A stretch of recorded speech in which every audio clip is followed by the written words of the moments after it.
Good morning everyone. So today we are here to identify the three mixtures that are there in front of us as colloid, solution and suspension.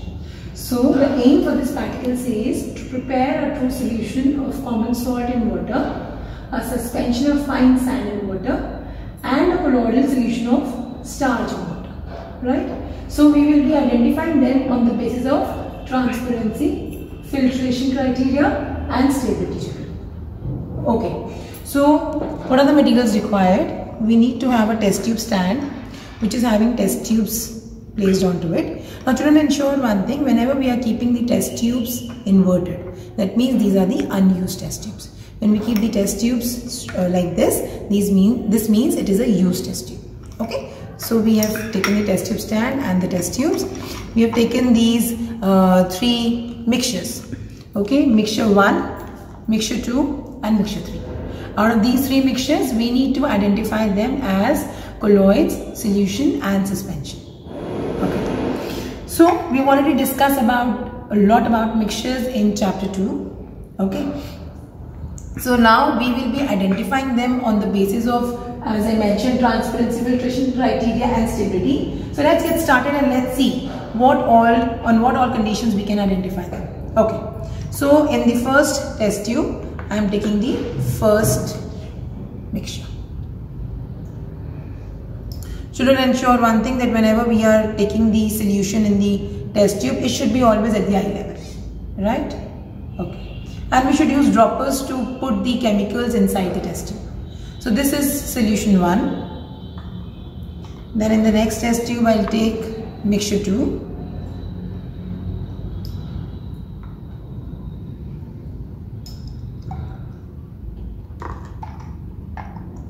And in the third, I'll take the mixture 3.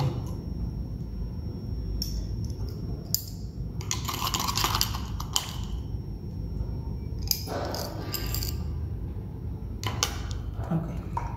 Now, we have these three mixtures kept in front of us, right?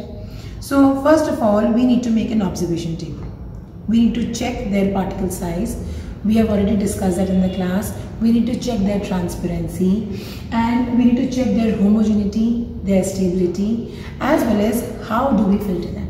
All these parameters are clearly discussed in the class. But children, now we will actually observe this. We have these three mixtures kept in front of us. So let's identify them to be true solution, colloid and suspension. But children, let me tell you one thing. Out of these three mixtures, one is, as I mentioned, it is salt solution. One is sand solution and one is a starch solution, right? We need to identify them. That is what is this practical aims at. Okay, so first of all, we have the observation in front of us. First of all, let's check the particle size. If you look at the particle size, then I cannot see the particles over here. The size of the particle is very, very small. Okay, this is 1, right? So size of the particle is very small. It is less than 1 nanometer. In this, if we observe, then we will not notice one thing. In this also, particle size is very less. Very, very less. Yes, it is very, very less again. But in this, particle size is visible to our eyes. Yes, you can see here the particle size. Can you all see, children? Okay. Second is our homogeneity. Now what are homogeneous mixtures, children? Those mixtures which have one single phase. They appear to have one phase. So can you identify the solute and the solvent?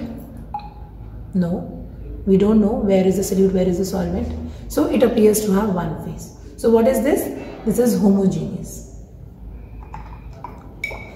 If we talk about this, then in this also you cannot identify the two components of the mixture. But yes, if we will leave it undisturbed, we will see small traces are there at the bottom. Small traces are there at the bottom, children. So, still some solute is settling at the bottom of the test tube. And in this case, if we talk about the homogeneity, so particles are clearly visible to the naked eyes. So it does not appear to have one phase. Can you see children, there are two phases. One is water and one is the sand. Yes? So there are two phases over here. So that means if we talk about the homogeneity, this is homogeneous, children. Yes? This appears to be homogeneous. If you could see, this appears to be homogeneous, but as I mentioned, there are small white color substances there at the bottom. So something is there. So it is not completely homogeneous. Although it is homogeneous, it appears to be homogeneous, but actually it is heterogeneous. And this is heterogeneous. This is clearly visible, it is heterogeneous. Okay. Third property is stability. Is this mixture stable? Yes. You cannot separate out the two components of the mixture. Is this mixture stable? Yes, it is quite stable. As you notice, there are small traces are there at the bottom, so it is quite stable. But this is completely unstable. This is completely unstable, children. Okay. Next is, let's check about the transparency. If we talk about the transparency, children, let's check their transparencies. So children, in this case, it is completely transparent. If we could see through. It is completely transparent. It is slightly translucent. The clarity is not there, children. The clarity which is there in this mixture 1 is not there in mixture 2. That is seen. And here, if we talk about third mixture, then still we could not see any clarity. Rather, we could not see through. Okay, so there is opaqueness. Okay. That is what I mentioned over here. We talk about transparency, the third mixture is opaque. Finally, let's do the filtration. Now children, how do we carry out filtration? We have this filter paper in front of us. We fold it into half like this. And then again I'll fold it like this. So, what do we observe over here? 1, 2, 3, 4. 4 sheets are here, 4 layers are here. Now out of this, 3 layers will be on one side and 1 on the one side, like this. And then I'll put this on the conical flask, like this. Is it visible to you? Is it clearly? Okay. So then I will filter it. Similarly, I'll do it for the rest of the mixtures as well. Again I fold it. Again one more fold. And then again 3 on one side, 1 on one side. And I'll put this in the another conical flask. Similarly, I'll do the third one. Fold it into one half, another half, and then 3 on one side, 1 on one side, and again this is formed. Okay, so now I'll do the filtration. I have taken this tripod stand, children, and I'll try to filter the first mixture. This is first mixture.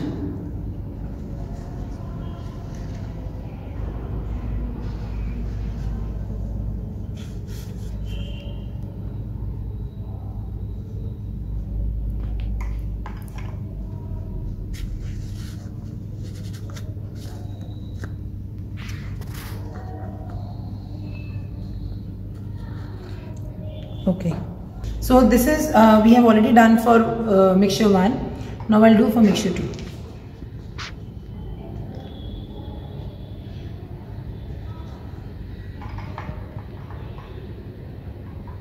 And this is done for mixture 3. Children, ensure one thing, one important precautions to be taken while we are filtering it. We should always mix the contents completely. Then only we should filter. Otherwise, one component will remain at the bottom and then we will not be able to filter it completely.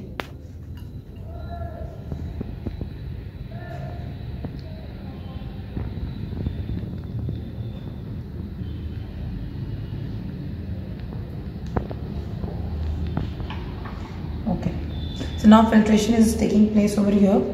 Wait for some time. But we could notice in the first mixture that filtration has started. Drop by drop we are able to collect.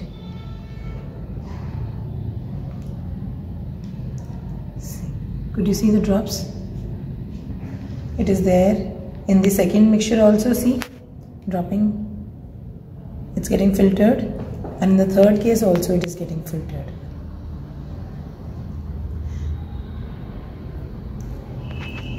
This is mixture A, this is B, and this is C. So let's observe their filter papers now. What we are able to do now? Let us observe on the filter papers. So when I observe this in the mixture A on the filter paper, nothing is left. It is clear. It is clear, children. Nothing is left.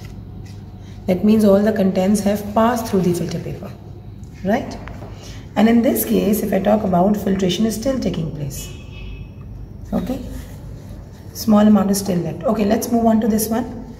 When we move on to this one, in this case also we will observe that some contents are there. See, contents are there on the filter paper. Could you see, children? Because particle size is big. We can see the particles by our naked eyes. So they have remained. This is what is the residue formed, and this is what is the filtrate.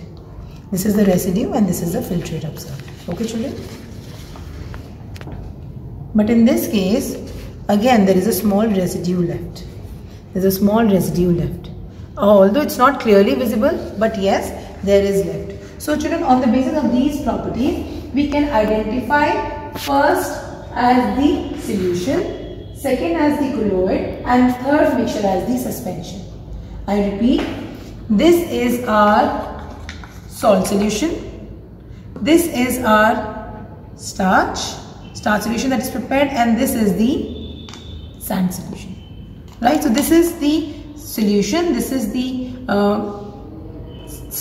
solution, this is the colloid, and this is the suspension, right?